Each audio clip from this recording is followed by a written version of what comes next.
Hello, I'm Nicola McCarthy. It's Monday, the 25th of November. Welcome to City Today. Well, what a fantastic result yesterday. The great home form continues here at the Etihad Stadium with that incredible 6-0 win over Spurs, which now takes us to 4th in the table and just 6 points behind leaders Arsenal. And it all began with that Jesus Navas strike after just 14 seconds, the Spaniards' first goal in the Premier League. And today that's inspired us to have a look at City's top 5 fastest goals. And as you can see from the graphic, that Navas strike is indeed the fastest at 14 seconds, but who could forget the likes of Sergio's goal against Porto and indeed Giovanni's against Wigan. Well, after the match, Alvaro Negredo tweeted this picture of himself and Fernandinho looking very happy indeed in the team changing room. And although he wasn't involved yesterday, Michael Richards was keen to heap praise on his Brazilian teammate for his fantastic performance. Well, today we've been at the City store here at the Etihad to speak to a couple of fans to get their thoughts on yesterday's game. I went there expecting Tottenham to have a really good go at us, but they just didn't have an answer, nothing. So I was elated. We didn't expect that, I expected 3-0, 3-1, but 6 against Tottenham, great, know what I mean. Who impressed you most out there? Sammy Nasri, he's a totally new player. He's like having a new signing again. It's brilliant. It was my lad's birthday there, and Sunday as well. The other week it was Johnson's birthday when we won 7-0. You know what I mean, which is great. And my lad's birthday yesterday at 6-0.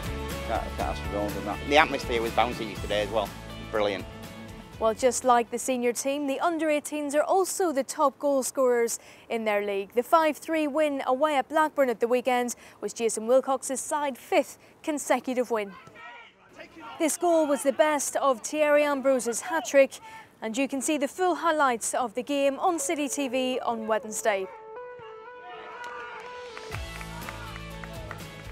Well, after that victory, the Young Blues remain in 3rd position in the Barclays Under-18 Premier League, but after Everton and United lost, the gap at the top of the table has been reduced to just 2 points. Well, all this week we'll be bringing you an in-depth interview with Brian Marwood. During the course of the week he'll be talking about all things academy, about the women's team and next year's move to the CFA. Well, today I asked Brian about the relationships within the academy and just what it takes to make it at the highest level. I think the collaboration now between the academy, the EDS under the guidance of Patrick, and now the first team with Manuel is, that connection is really key. So it's important that the football department are very close, they work in collaboration. We have a very clear methodology now, so if you go and watch our 11-year-olds, you will see a type of pattern of play which you will see in our under-21 team. And I think that's important, that we build a consistency and a philosophy that I think people can identify that with Manchester City. You've talked, Brian, about making it to the highest level. What kind of attributes do you need to really make it to first team level? Well, there's always the obvious attributes, which is your talent. But I think it's much more than that. I think it's having a spirit, it's having a desire. It's having an understanding of what's required to be a top player.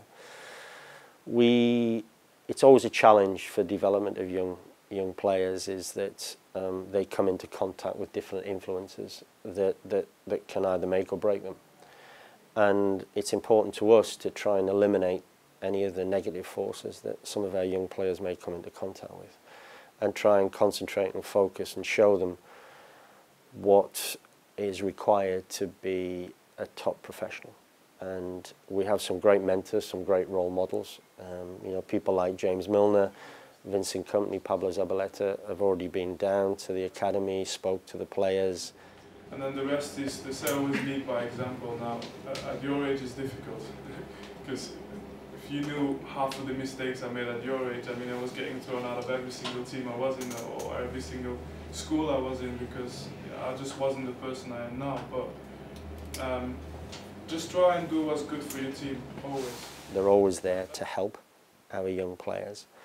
and you hope that when our young players see the type of characteristics and behavioural traits that they have, they'll look to try and emulate that. And because it isn't just about talent, it's about many other things. And they're all very different, and they all learn in different ways, and some learn quicker than others. You have to be patient, and you have to kind of hopefully see a pathway for them that, you know, at the end of it, you know, we all feel, the players, the coaches, education staff, performance, everybody that comes into contact with the young players, that everybody feels that, you know, we've all done everything we possibly can to try and make those players, the players, first-team players for Manchester City. Well, that's all for today. Tomorrow we'll be here at the Etihad Stadium for the first-team training session. We'll also have all the rest of the pre-match build-up and more from Brian Marwood. See you then.